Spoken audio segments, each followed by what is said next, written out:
বল ভাই। ছোটবেলায় মায়ের ভয়ে হাইট দিয়ে তো আমি পুঙায় ফিরে বাতাস কত দূর লাগে বলতে হেভি ইন্টারেস্ট ভাই। আর ভাই সেই লেলা খোলা এত লেলা খোলা ছিল না পানি পেতাম না সেই ছুঁচতে কি করু পানি নাই লেলাই দিয়ে পুঙায় সার ঢালা সেই সার ঢালা দিয়ে বলতাম এবার ছোটা হয়ে গেলে সারটা দিয়ে ছোটা হয়ে যাবে।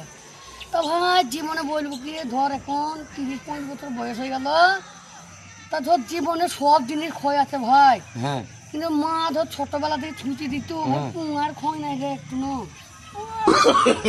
তার কথা দেখো, পুঙার ক্ষয় নাই সব জিনিস ক্ষয় আছে কেন ভাই কথাবার্তা মেন কথা আল্লাহ দেয়া জিনিস ক্ষয় হয় না বল। আল্লাহ দেয়া।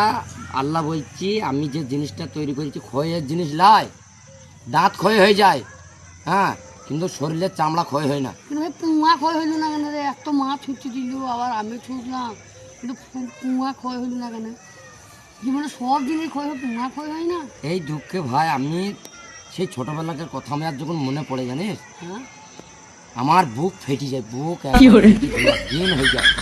কেন জানিস হ্যাঁ যে সেই আমার ছোটবেলাকার বন্ধু ভাই, হ্যাঁ তারপর ইয়ানবিও ছিল আমাদের সাথে। হ্যাঁ সেই দিন আর এই দিন অনেক তরিত বল ভাই। দুনিয়াটা কেরম হয়ে দিচ্ছি গো দুনিয়ার বেশি দিন চলবে না মনে হয়। মানুষ মানে সৎ পথে কম চলছে মানে অসৎ পথে বেশি চলছে তা বলছি কথা হয়েছে ভাই, আমি ভাবছি রে ভাই সেই দেখুন কত সুন্দর একটা মহব্বত ছিল বল ভাই।